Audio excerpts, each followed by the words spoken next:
Thank you sir. Happy. దేవుని పరిశుద్ధ నామానికి మహిమ కలుగునుగాక. నా మాట తెలుగులోనే ఉందా? అర్థమైందా? దేవుని పరిశుద్ధ నామానికి మహిమ కలుగునుగాక. అవునని చెప్పాలి కదా. దానికి బైబిల్ భాష ఏంటంటే దేవునికి స్తోత్రం. ప్రభునందు నాకు అత్యంత ప్రియులారా, ప్రభు అయిన యేసుక్రీస్తు వారి శుభకరమైనటువంటి నామంలో మీ అందరికీ కూడా క్రిస్మస్ శుభాకాంక్షలు మీకు తెలియజేస్తున్నాను. దేవుడు మిమ్మల్ని, మీ కుటుంబాలని, మీ బిడ్డల్ని క్రిస్మస్ శుభాలతో నింపి ఆశీర్వదించును గాక. మీ అందరికీ అడ్వాన్స్గా నూతన సంవత్సర శుభాకాంక్షలు కూడా తెలియజేస్తున్నాను. ఇటు రీతిగా పరిశుద్ధులు అందరూ కలుసుకొని ప్రభు యొక్క నామాన్ని స్మరించుకోవడానికి, ఆయన యొక్క శరీర ధారణ గురించినటువంటి విషయాలు నేర్చుకోవడానికి దేవుడు మనకి మరలా ఒక అమూల్యమైనటువంటి అవకాశాన్ని అనుగ్రహించారు. దేవునికి స్తోత్రం. మరి ప్రేమతో నన్ను ఆహ్వానించినటువంటి దైవజనులు గౌరవనీయులు బంగారు నాయుడయ్య గారికి నా గౌరవాన్ని తెలియజేసుకుంటున్నాను. మరి అలాగే వారి కుటుంబానికి, సంఘ పెద్దలకు, సంఘానికి అందరికి కూడా నా గౌరవాన్ని తెలియజేసుకుంటున్నాను. ప్రభునామంలో మీ అందరికీ వందనాలు. నేను ప్రారంభ సేవ 6 సంవత్సరాలు ఇక్కడే చేశాను. ఈ స్థలంలోనే నా ప్రారంభ సేవ జరిగింది. ఇది 35వ సంవత్సరం నేను సేవలోకి వచ్చాను. ఈ స్థలానికి రావడానికి నాకు చాలా సంతోషం అవుతుంటుంది. ఎందుకనంటే దేవుని నామంలో మా ఆత్మీయ తండ్రి గారు శ్రీరామ్ నాయుడు గారు, ఆయన మా ఇంట్లో రెంట్కున్నప్పుడు నేను అప్పుడు ప్రభువుని ఎరగని పరిస్థితుల్లో ఉన్నాను. ఆయన నన్ను ప్రభువులోకి నడిపించుకుంటూ వచ్చినప్పుడు ఆయనతో కలిసి నేను ఆదివారం ఈ మందిరానికి వచ్చేవాడిని. అప్పుడు శ్రీరామ్ నాయుడు గారు చేస్తున్నారు ఇక్కడ పరిచర్య. ఆయనతో వస్తూ ఆయన ప్రసంగం ముగించేలాగా నేను అరపెట్టి సిగరెట్లు కాల్చేవాడిని బయటకు వచ్చి. ఇదే స్థలంలో కాల్చుకుంటూ ఆ రోడ్డు దగ్గరికి వెళ్ళడం, ఈయన ప్రసంగం కావట్లేదురా బాబు అని మళ్ళీ అనుకోవడం. అలాగే దేవుడు అలాంటి దేవుని ఎరగని నన్ను దర్శించి నన్ను విశ్వాసిగా మార్చి, విశ్వాసిగా ఉండకుండా ఇంకా ఆయన పరిసరం చేయడానికి ప్రభు దీనుడినైనా నాకు కృపను అనుగ్రహించారు. దేవునికి స్తోత్రం. నాకు 2 కుమారులను దేవుడు ఇచ్చాడు. పెద్ద కుమారుడు మా సంస్థ అయ్యగారి దగ్గర వైజాగ్లో ఉన్న ఆ చర్చిలో ఆ సంఘానికి పాస్టర్గా పనిచేయడానికి ప్రభు కృప చూపించాడు. ఆ సంఘంలో సంఘ పెద్దలుగా శేఖరు, మరి అబ్బాయి పేరు ఏంటి, రాంబాబు, వీళ్ళందరూ ఉంటున్నారు. దేవుని సేవలు అక్కడ చక్కగా జరిగిస్తున్నారు.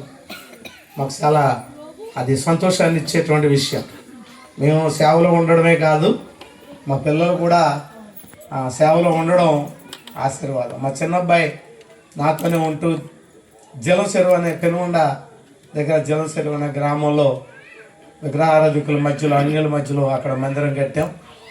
అక్కడ కఠినమైనటువంటి మరి కొండరాయి లాంటిది అనమాట నేల. అది ట్రాక్టర్లతో దున్నినా ఏమాత్రం రాళ్ళు కరగట్లేదు. అక్కడ రుక్కులేరులు పిలవాలేమో. దేవుడు ఆ పర్వతాలని చదును చేయాలి. దేవుని స్తోత్రం. అనేక హృదయాలు అక్కడ దేవునికి అంకితం అవ్వాలి. దానికోసం మేము ప్రార్థన చేస్తున్నాం. కనుక దేవుని పిల్లలారా, ఈరోజు చాలా ఆశీర్వాదకరమైన రోజు, చాలా అద్భుతమైనటువంటి రోజు. ఒక శకపురుషుని మనం జ్ఞాపకం చేసుకుంటున్నాం. చరిత్రను రెండుగా సీల్చినటువంటి, కాలాన్ని రెండుగా సీల్చినటువంటి చరిత్ర పురుషుని జ్ఞాపకం చేసుకుంటున్నాం. లోకంలో చాలామంది పుట్టారు ఏమండి, కానీ యేసు ప్రభువారు పరలోకాన్ని విడిచి ఈ భూలోకానికి శరీరాన్ని ధరించుకొని రావడానికి దేవాది దేవుడైనప్పటికీ కూడా ఆయన ఇష్టపడ్డాడు. దేవుడు తండ్రిగాను కుమారునిగాను పరిశుద్ధాత్మగాను ఉన్నాడు. దానిని ఖచ్చితంగా మనం నమ్మాలి. యేసు ప్రభు యొక్క దైవత్వం మనకు అర్థం అవ్వాలంటే, యేసు ప్రభు యొక్క మానవత్వం మనకు అర్థం అవ్వాలంటే త్రిత్వాన్ని మనం నమ్మాలి. మనిషి కూడా ఎవరి పోలిక? దేవుని పోలిక. మనిషి ఒక్కరా ముగ్గురా? ఒక్కలుగానే కనపడతారు కానీ ముగ్గురమే. శరీరం ఒకటి, ప్రాణం ఒకటి, ఆత్మ ఒకటి. ఉన్నాయా ఈ మూడు? ఇక్కడ కూర్చున్న మనందరికి ఉన్నాయంటారా? శరీరం ఉంది కానీ నాకు ఆత్మ లేదంటారా? ఆత్మలు ఎప్పుడైనా చూసాం మనం? చూసామా? చూడాల. కానీ ఆత్మ ఉందా లేదా? ఉంది. ప్రాణం ఉందా మనకి? ప్రాణం ఉంది కాబట్టి అందరం ఇలాగూ చక్కగా కలిసి దేవదేవుని ఆరాధిస్తూ స్తుతిస్తున్నాం. దేవుడట తన పోలికలో తన స్వరూపమందు నరుని సృజించెను అని ఉంది. మానవుడు ఏ పోలిక? దేవుని పోలిక. దేవుడు ఎలా ఉన్నాడు, మనం ఎలా ఉన్నామో దాన్ని బట్టి అర్థం చేసుకుంటే దేవుడు అలాగే ఉన్నాడు. శరీరం ఉంది ఒకటి, ప్రాణం ఉంది రెండు, ఆత్మ ఉంది మూడు. మూడేనా? మూడు ఒకటేనా? ఈ దేనికది వేరుగా ఉందా? అయినప్పటికీ కలిసి ఉన్నాయా? కొద్దిగా అర్థం అవడం కొద్దిగా కష్టంగా ఉంటుంది ఏమండి. మూడే కానీ ఈ మూడు కలిస్తేనే మనిషి. ప్రాణము, శరీరము, ఆత్మ కలిస్తేనే మనిషి. దేవుడు అన్నప్పుడు తండ్రి, కుమారుడు, పరిశుద్ధాత్ముడు కలిస్తేనే దేవుడు. ఆ దేవుని ఎవరును ఎన్నడూను చూసి ఉండలేదు. ఆయన సమీపింపరాని తేజస్సు కలిగి అమరత్వములో నివసిస్తున్నటువంటి దేవుడు ఆయన. దేవునికి స్తోత్రం కలుగునుగాక. మోషే అన్నాడు ఒక రోజున, దేవుడా నేను చూడాలి అన్నాడు. నీవు నన్ను చూస్తే ఏమవుతావు? చనిపోతావు అన్నాడు కదండి. యోహాను కూడా సువార్త రాస్తూ చెప్తుంటాడు, ఆ అద్వితీయ సత్యదేవుని ఎవరు చూడలేదు, చూడనేరరు అన్నాడు. అంతే ఒక మాటలో చెప్పాడు. ఆయన ఎవరు చూడలేదు, ఆయన ఎవరు చూడలేరు ఏమండి.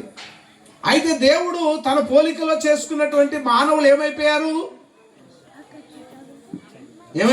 ఆజ్ఞాతిక్రమము చేసి, ఇవన్నీ మనకు తెలుసు సంగతులే కదా. ఏదైనా తోటలు ఇచ్చి అందులో ఏ కష్టమో లేకుండా వీళ్ళిద్దరిని పెడితే అపవాది మాటలు విని ఆజ్ఞను అతిక్రమించి పాపము చేశారు. పాపం చేయడం వల్ల మనిషికి ఏమొచ్చింది? ఏలయనగా పాపం వల్ల వచ్చు జీతం మరణం కదండి. ఆదాము ద్వారా వచ్చినటువంటి ఆ మరణం మనుషులందరికీ కూడా సంప్రాప్తమైంది. ప్రతి ఒక్కడు కూడా, సామాన్యుడైనా, సామంతుడైనా, ధనికుడైనా, దరిద్రుడైనా, ఈ లోకములో నివసించే వారు ఎవరైనా సరే మరణము దగ్గర ఓడిపోవలసే వస్తుంది. ఆ మరణం మనుషుల్ని మిరింగివేస్తుంది. దేవుడు తన స్వరూపంలో చేసుకున్న మనుషులు పాడైపోతుంటే చూసి తట్టుకోలేకపోతున్నాడు. మీకు అర్థమైందండి? అందుకనే ఆయన మానవులకు విమోచకుడిని, రక్షకుడిని ఇవ్వడానికి ప్రవక్తల ద్వారా ప్రవచనాలు ఇస్తూనే వచ్చాడు. ఆదికాండములోనే మొదటి ప్రవచనం ఉంటుంది. ఆయన ఎలా వస్తాడు? స్త్రీ సంతానముగా వస్తాడు అని చెప్పాడు. స్త్రీ సంతానం. మనం అందరూ ఎవరి సంతానం? మనం అందరూ ఎవరి సంతానం తెలుసా? మన తల్లికి మనం మన తండ్రి యొక్క సహకారం వల్లనే పుట్టిన వాళ్ళం. మీరైనా నేనైనా మనం ఎవరైనా సరే. ఒక స్త్రీ పురుషుని సహకారం లేకుండా బిడ్డను ఎప్పుడూ కూడా ఈ లోకానికి అందించలేదు. కానీ విమోచకుడు వస్తాడు, రక్షకుడు వస్తాడు. ఆయన ఎలా వస్తాడు? స్త్రీ సంతానముగా వస్తాడు. పురుష ప్రమేయము లేకుండా స్త్రీ సంతానముగా వస్తాడు. ప్రవచనకర్తలందరూ కూడా, పాత నిబంధన భక్తులందరూ కూడా ఎదురు చూశారు. యోబు గ్రంథంలో ఒక మాట ఉంటుంది చూడండి. యోబు గ్రంథము 8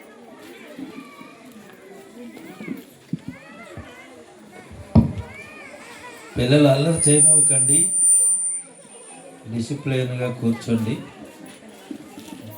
వాక్యం చాలా విలువైనది. ఏదో ఒక వాక్యం మనం హృదయాన్ని దర్శిస్తుంది. ఆ వాక్యం ఏం చేస్తుందంటే పాప సాహిత్యంలో నుండి మనల్ని ఎంతో బాగు చేస్తుంది. చదువునా? పాప సాహిత్యంలో నుండి సరిగ్గా చదవాలా?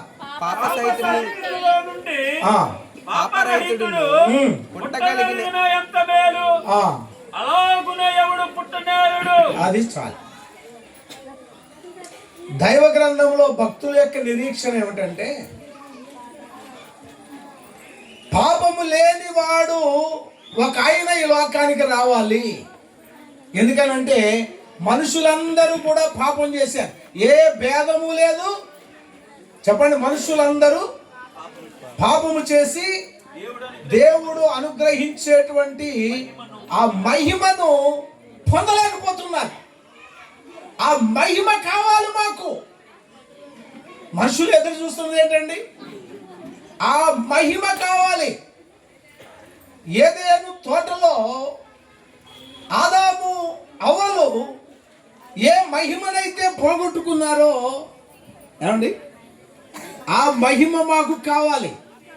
ఆ మహిమ కావాలంటే ఒక పాపికి ఆ మహిమ రాదు. ఒక పాపి ఆ పరిశుద్ధుడైనటువంటి దేవుని మహిమను చేరుకోలేడు. చేరుకోవాలంటే ఏం రావాలి? పరిశుద్ధుడు వచ్చి పరిశుద్ధుడిగా చేయాలి. ఏమండి, బురద పోవాలనుకోండి, బురదతో కడుక్కుంటే పోద్దా? బురద పోవాలనుకోండి, మనకు ఒంటికంటే బురద పట్టిందండి, మట్టి పట్టిందండి, మళ్ళీ బురదతో కడుక్కుంటే మన బురద పోతుందా? ఒక పాపిని ఇంకొక పాపి విడిపించగలడా? విడిపించలేడు. అందుకనే వాళ్ళు నిరీక్షించారు ఏంటంటే, ఒక పరిశుద్ధుడు రావాలి, మాకు ఒక పరిశుద్ధుడు కావాలి. కామక్రోధ లోభ మోహ మద మత్సరము మరణమును జయించగలిగినటువంటి మహా గొప్ప వ్యక్తి కావాలి. పాప సహితునిలో నుండి పాపరహితుడు రావాలి. అది సాధ్యమా? ఒక పాపిలోంచి ఒక పాపే పుడతాడు కదా. ఒక మనిషికి ఒక మనిషే పుడతాడు. ఒక కుక్కకి కుక్కే పుడుతుంది, కోతికి కోతే పుడుతుంది, అంతేనండి. పక్షికి పక్షే పుడుతుంది, పాపికి పాపే పుడతాడు. కానీ వాళ్ళ ఆశ ఏంటంటే పాపరహితుడు రావాలి. మేము పాపం చేశాం. అందుకని ఒక భక్తుడు అన్నాడు, వాళ్ళు ఎప్పుడు నిరీక్షించేవారట, వేదాలు తెలిసినటువంటి వారు, చాలా గొప్ప పండితులు, మహోన్నతమైనటువంటి తపస్సు సంపన్నులు కలిసి ఆ నదుల్లోకి వెళ్ళి ఆ అరుణోదయాన్ని సంజవార్చేవారట. అసతోమ సద్గమయ, తమసోమ జ్యోతిర్గమయ, మృత్యోర్మ అమృతంగమయ, ఓం శాంతి శాంతి శాంతి అని కోరుకునేవారట. సూర్యోదయమున అరుణోదయమున ఉదయాన్నే లేచి మడికట్టుకొని ఆ గోదావరి నదిలోకి వెళ్ళి, వాళ్ళ దగ్గర అందుబాటులో ఉన్న నదుల్లోకి వెళ్ళి ఆ ఎదురుగుంటా సూర్యుడు ఉదయిస్తుంటే వీళ్ళు ఏం చేశారండి? సంధ్య వార్చేవారట, అయ్యా మేము అసత్యములో ఉన్నాము, మమ్మలను సత్యములోనికి నడిపించు, మేము చీకటిలో ఉన్నాము, మమ్మలను వెలుగులోనికి నడిపించు, మేము మరణములో ఉన్నాము, మరణాన్ని జయించలేకపోతున్నాము, ఎంతో సంపాదిస్తున్నాం, ఎన్నో కార్యాలు చేస్తున్నాం, కానీ మరణం దగ్గరికి వచ్చి ఓడిపోతున్నాం. మాకు మరణము లేని ఆ నిత్య జీవాన్ని, అమృతత్వాన్ని మాకు ప్రసాదించు, మా బ్రతుకుల్లో శాంతిని అనుగ్రహించు, సమాధానాన్ని అనుగ్రహించు అని వారు ప్రార్థన చేస్తూ వచ్చేవారట. ఏం చేసేవారండి? ప్రార్థన చేస్తూ వచ్చేవారు, నిరీక్షిస్తూ వచ్చేవారు. దైవజనులు రాంబాబు గారు చెప్పారు, కాలము సంపూర్ణమైనప్పుడు త్రియేక దేవుడు అనాది కాల సంకల్పములో ఆయన నిర్ణయించినప్పుడు, ఏమండి, దేవాది దేవుడైనటువంటి సృష్టికర్త అయినటువంటి ఆ దేవుడు దేవుడు అన్నప్పుడు మీరు అర్థం చేసుకోవాలి. ఎవరున్నారు అక్కడ? చెప్పండి. దేవుడు అన్నప్పుడు తండ్రిగాను, కుమారునిగాను, పరిశుద్ధాత్మగాను, త్రియేక తత్వాన్ని కలిగినటువంటి, ఏకత్వాన్ని కలిగినటువంటి ఆ మూర్తిమంతముతో నిండిపోయిన, మహామహిమతో నిండిపోయినటువంటి దేవుడు అని అర్థం చేసుకోవాలి. ఏమండి, ఆయనలో ఉన్నటువంటి ఒక భాగమే కుమారునిగా ఈ లోకములోనికి వచ్చారు. నాయుడుగా చెప్పారు ఇందాక, యోహాను సువార్త 1వ అధ్యాయంలోని మాట, ఆది యందు వాక్యం ఉండెను, వాక్యము దేవుని యొద్ద ఉండెను, ఆ వాక్యమే దేవుడై ఉండెను, ఆ వాక్యమే కిందకు వచ్చినప్పుడు శరీరమును ధరించుకుని కృపా సత్య సంపూర్ణునిగా వచ్చెను. మీకు అర్థమైందా? ఆ వాక్యము, ఏమండి, వాక్యం అనగా దేవుడు ఎట్టుకొని మళ్ళీ చదవండి మీరు. ఆది యందు దేవుడు ఉండెను, వాక్యం అనగా దేవుడిని పెట్టుకొని చదవండి. వాక్యం దేవుడే కదా, దేవుడిని పెట్టుకుని చదివితే మీకు ఎలా అర్థం అవుతుంది? ఆది యందు దేవుడు ఉండెను, దేవుడు దగ్గర ఉండెను, దేవుడై ఉండెను. దేవునికి స్తోత్రం కలుగును గాక కదా. ఆది యందు ఎవరు ఉన్నారండి? దేవుడు ఉన్నాడు. దేవుడు ఎవరి దగ్గర ఉన్నాడు? దేవుడి దగ్గర ఉన్నాడు. ఏమండి, ఆ దేవుడు ఏమై ఉన్నాడు? దేవుడై ఉన్నాడు. ఆ దేవుడు ఏమయ్యాడు? శరీరాన్ని ధరించుకొని కృపా సత్య సంపూర్ణుడిగా మన మధ్యకు వచ్చాడు. దేవుడు స్తోత్రం చెప్పరే, గడి చెప్పరే, కంటాలు తెరిచి చెప్పరే. మొత్తం మింగారా? బలం వస్తుంది కదా. దేవునికి స్తోత్రం కలుగును గాక. ఏమండి, లూకాసు వార్త తీసుకోండి. ఇప్పుడు లూకాసు వార్త తీసుకోండి. లూకాసు వార్తలో అక్కడ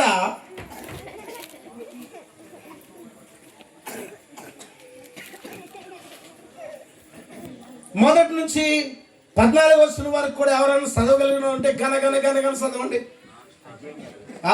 2వ అధ్యాయం 1 నుంచి 14 వచనాలు. ఆ దినములలో సర్వలోకమునకు ప్రజాసంఖ్య వ్రాయవలనని కైసరు వలన ఆజ్ఞాయను. ఇది కురేనియా సిరియా దేశమునకు అధిపతి అయి ఉన్నప్పుడు జరిగిన మొదటి ప్రజాసంఖ్య. అందరూ ఆ సంఖ్యలో వ్రాయబడుటకు తమ తమ పట్టణములకు వెళ్ళిరి. యేసేపు దావీదు వంశములోను గోత్రములోను పుట్టినవాడు గనుక తనకు భార్యగా ప్రదానము చేయబడి గర్భవతి అయ్యుండిన మరియతో కూడా సంఖ్యలో వ్రాయబడుటకు గలిలయలోని నజరేతు నుండి యూదయలోని బెత్లెహేము అనబడిన దావీదు ఊరికి వెళ్ళెను. వారక్కడ ఉన్నప్పుడు ఆమె ప్రసవ దినములు నిండెను గనుక తన తొలిచూలు కుమారుని కని పొత్తిగుడ్డలతో చుట్టి సత్రముల వారికి స్థలము లేనందున ఆయనను పశువుల తొట్టులో పరుండబెట్టెను. ఆ దేశములో కొందరు గొర్రెల కాపరులు పొలములో ఉండి రాత్రి వేళ తమ మందను కాచుకుని చుండగా ప్రభుదూత వారి ఎద్దుకు వచ్చి నిలిచెను. ప్రభు మహిమ వారి చుట్టూ ప్రకాశించినందున వారి మిక్కిలి భయపడిరి. అయితే ఆ దూత భయపడి కుడి, ఇదిగో ప్రజలందరికీ కలగబో మహా సంతోషకరమైన శుభవర్తమానము నేను మీకు తెలియజేయుచున్నాను. దావీదు పట్టణమందు నేడు రక్షకుడు మీ కొరకు పుట్టి ఉన్నాడు. ఈయన ప్రభు అయిన క్రీస్తు. దానికి ఇదే మీ కానవాలు. ఒక శిశువు పుట్టగుడ్డలతో చుట్టబడి ఒక తొట్టులో పండుకొని ఉండుట మీరు చూచెదరని వారి వారితో చెప్పెను. వెంటనే పరలోక సైన్య సమూహము ఆ దూతతో కూడా నుండి సర్వోన్నతమైన స్థలములలో దేవునికి మహిమయు ఆయనకి ఇష్టలైన మనుషులకు భూమి మీద సమాధానము కలుగునగాకని దేవునికి స్తోత్రము చేయుచుండెను. దేవునికి స్తోత్రం. చక్కగా చదివిన దైవజనులు అజర్య గారికి వందనాలు. ఏమండి, అనాది ప్రణాళికలో ఉన్న ఒక విషయం మనం నేర్చుకుంటున్నాం. దేవుణ్ణి చూసి ఎవరైనా బ్రతుకుతారా? బ్రతకరు. కానీ దేవునికి మన మీద ఎంత ప్రేమ అంటే, నన్ను చూడాలి, నా ప్రజలు చనిపోకూడదు. ఏంటండి? నన్ను చూడాలి, నా ప్రజలు చనిపోకూడదు. అయితే నేనేం చేయాలి? ఎవరు సమీపింపరాని తేజస్సులో ఉన్న నేను నా మహిమను నేను విడిచిపెట్టి, ఏమండి, అండపిండ బ్రహ్మాండమై ఉన్నటువంటి బ్రహ్మాండాలు పట్టనటువంటి ఆకాశ మహాకాశాలు పట్టజాలు దేవుడు ఏమయ్యాడండి? ఒక మాట వినండి. సర్వోన్నతమైన స్థలములు ఆయనకి దేవునికి మహిమ, ఆయనకి ఇష్టలైన మనుషులకు భూమి మీద సమాధానం అంటే ఆశీర్వాదం. ఆశీర్వాదం పొందుకోవటానికి మనం వచ్చాం కనుక మధ్యలో వెళ్ళకండి. మధ్యలో వెళ్తే మీరు వచ్చి వెళ్తారు కానీ ఆశీర్వాదం ఉండదు. ఈ మాట వినండి. మీరు ఆశీర్వాదం తీసుకొని వెళ్ళాలి. దైవజనుడు బ్లెస్ చేసే వరకు కూడా నా మాటకి గౌరవించండి. చాలా విలువైనది.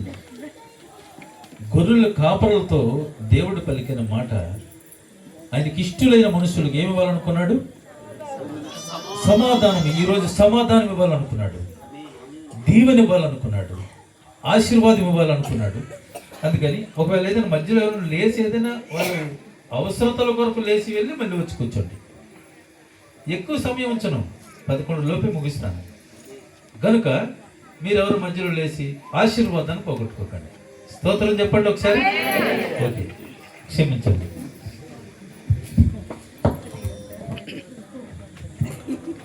హ్యాపీ? అందరూ సంతోషంగా ఉన్నారా? ఇక్కడే ఉన్నారా? దేవుడి ప్రణాళిక ఏంటండి?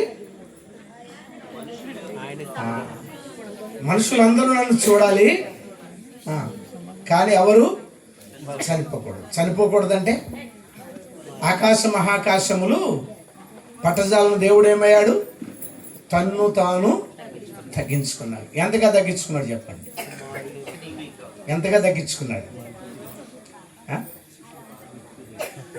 ఎంతగా తగ్గించుకున్నాడు?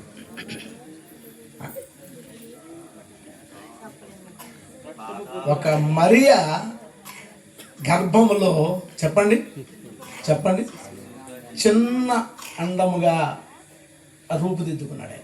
అంతగా వచ్చాడు. అవునా కదా? సాధ్యమా మనకి? బస్సులో 3 కూర్చుని సీట్లో 4 కూర్చోమంటే ఎలా ఉంటుంది మనకి? బస్సులో 3 కూర్చుంటారు, బైక్ మీద 2 కూర్చుంటారు, 4 ఎక్కితే ఎలా ఉంటుంది? ఎంత కష్టంగా ఉంటుందండి? కష్టంగా ఉండదా? దేవుడు కష్టానికి ఇష్టపడ్డాడు. క్రిస్మస్ సందేశంలో మొదటిది ఏంటంటే కష్టానికి ఇష్టపడ్డాడు. అది క్రైస్తవ తత్వంగా మారింది. క్రైస్తవుడు కష్టానికి పారిపోతాడా, ఇష్టపడతాడా? సెపరేట్ అలా కష్టానికి ఇష్టపడతాడు. అవునా? అవమానానికి ఇష్టపడతాడు. మొన్న ఈ మధ్యలో రాజమండ్రిలో ఒక దైవజనుడిని చంపేశారు. తెలుసా ఆయన పేరేంటి? ప్రవీణ్ పగడాల. ఆయన ఒక సందేశంలో ఒక మాట అన్నాడు. సాతాను ఒక సంగతి ఎరుగునట. ఏంటండి అది? సంపడం ఎరుగునట. సాతానికి ఏం తెలుసు అండి? సంపడం తెలుసు అంట సాతానికి కదా. ఆయన ఏమన్నాడు తెలుసా? సాతానా, నీవు నన్ను చంపితే నా ప్రభు ఏమని ఏర్పడు తెలుసా? ఆ సావును కూడా సంతోషంగా స్వీకరించగలిగిన గొప్ప విశాలమైన హృదయాన్ని నాకు అనుగ్రహించాడు అన్నాడు. దేవుని స్తోత్రం. దాన్ని స్వీకరించగలిగిన శక్తి నాకు ఉంది. నువ్వు చంపుతానంటావేమో, దాన్ని స్వీకరించగలిగిన శక్తి నాకు ఉందన్నాడు. ఎంత గొప్ప విషయం తెలిసింది. కష్టపడితే ఆ కష్టాన్ని అనుభవించగలిగిన, ఓర్చుకోగలిగిన, చెప్పండి, అవమానాన్ని తట్టుకోగలిగిన శక్తి నాకుంది. అది విశ్వాసి యొక్క గొప్పతనం. ఏమండి, క్రిస్మస్ ఎవరి పండుగ చెప్పండి? క్రిస్మస్ ఎవరి పండుగ? ఎవరి పండుగ అమ్మా? ఎవరు చెప్పలేదు? మర్చిపోయా. ఎవరి పండుగ క్రిస్మస్? అంతే కదా, శేఖర్ పొద్దుగా అందించారు. క్రిస్మస్ కొందరి పండుగ కాదు, అక్కడ చెప్తున్నటువంటి సందేశం అదే. ఏమండి, మొన్నకైనా అంటున్నాడు, ఓ పాస్టర్ గారు అంటున్నాడు, క్రిస్మస్ చేసుకోమని బైబిల్లో ఎక్కడ ఉందన్నాడు. క్రిస్మస్ చేసుకోమని బైబిల్లో ఎక్కడ ఉంది అని అడిగాడు. ఇంకా ఇక్కడ ఉంది కదా. ప్రజలందరికీ సంతోషమా మహాసంతోషమా? సంతోషమా మహాసంతోషమా? Happy Christmas, happy happy Christmas. నిజమేనా? మీ ఇంట్లో ఒక గొప్ప సంతోషకరమైనటువంటి శుభకార్యం జరుగుతుంది అనుకోండి, సింపుల్ చుట్టూ వేసుకొని పరిమాణాలు తిరుగుతారా మీరు? అలా తిరుగుతారమ్మా? దేవునికి స్తోత్రం. మీ అబ్బాయి పెళ్ళి అవుతుంది అనుకోండి, 10 మంది చుట్టాలు వస్తున్నారు, ఎమ్మెల్యే గారు వస్తున్నారు, ఎంపీ గారు వస్తున్నారు, మీ ఇన్ఫ్లుయెన్స్ బట్టి సీఎం గారు కూడా వస్తున్నారు అనుకోండి. మీరు ఎలా ఉంటారో పెళ్లిలో? సంతోషంగా ఉంటారు కదా. క్రిస్మస్ చేసుకోవచ్చా? చేసుకోవచ్చు అన్న వాళ్ళు దేవుని స్తోత్రం చెప్పండి. ఇవాళ క్రిస్మస్ చేసుకుంటున్న మీ అందరికీ కూడా నా హృదయపూర్వకమైన క్రిస్మస్ శుభాకాంక్షలు. దేవుడు మిమ్మల్ని, మీ కుటుంబాలని సమృద్ధిగా దీవించునుగాక. దేవునికి మహిమ కలుగును గాక. పెద్దవారు నిలబడి మాట్లాడుతూనే ఉంటారు. ఎందుకంటే వాళ్ళకి ఒకదాని తర్వాత ఒకటి అనుభవంలో నుంచి వస్తూ ఉంటారు కనుక మరి ఇప్పుడు మనం దేవుని యొక్క వాక్యాన్ని ఇంతవరకు చక్కగా విన్నాం. మరి త్రిత్వాన్ని గురించి చెబుతూ, త్రిత్వంలో ఏకత్వాన్ని గురించి చెబుతూ, ఆయన దేవుడై ఉన్నాడు, సర్వ సృష్టికి ఆది సంభూతుడై ఉన్నాడు. ఎందుకంటే మనుషుడు పాపి అని తెలుస్తుంది. మొదట ఆదాము పాపం చేశాడు, ఆజ్ఞ అతిక్రమించాడు. ఆ పాపం వలన వచ్చిన జీతం ఏంటంటే మరణం వచ్చింది. కడపట ఆదాము ప్రభువైన యేసుక్రీస్తు వారు, ఆయన ద్వారా నిత్య జీవం కలిగింది. అందువలన మరి పాపి అనేటువంటి మనుషుల్లో నుంచి పాపే పుడతాడు తప్ప పరిశుద్ధుడు పుట్టాడు కదా అన్నటువంటి మాట. ఆయన పరిశుద్ధుడును, పవిత్రుడును, నిష్కల్మషుడును, పాపులలో చేరక ప్రత్యేకముగా ఉన్న వ్యక్తిని హెబ్రీయులకు రాసిన పత్రిక అధ్యాయం చదువుకుంటే ఆ మాటలు మనకి కనపడతాయి. స్తోత్రం చెప్పండి. మీరందరూ ఒకటి గుర్తు చేసుకోండి. దైవజనులు జ్ఞాపకం చేశారు ఆ మాటని. దేవుడు అనేటువంటి వ్యక్తి కామ, క్రోధ, లోభ, మద, మత్సరములు లేనివాడు. అమ్మ విన్నది మాట. దేవుడిని పిలువబడినటువంటి వ్యక్తి కామ, క్రోధ, లోభ, మద, మత్సరములు లేనివాడు. ఆయన ఎవరంటే నజరేయుడైన యేసుక్రీస్తు. స్తోత్రం, హల్లెలూయా. ఆయన అలాగున్నాడు కనుక మనం కూడా వాటిని జయించేవారుగా ఉండి, ఆయన పరిశుద్ధులు కనుక మనం కూడా పరిశుద్ధులుగా జీవించుదాం. దేవుడి మాటలను వారు చెప్పినందుకు దేవునికి మహిమ. వారికి మా హృదయపూర్వకమైన వందనాలు చెల్లిస్తున్నామండి. మేము మధ్యలో ఆటంకం చేసామని ఏమి అనుకోకండి, ఎందుకంటే మా సమయం కావాలి కనుక. స్తోత్రం. చాలా మంచిది. ఇప్పుడు ఒక చిన్న కేక్ ఉంది, కేక్ కటింగ్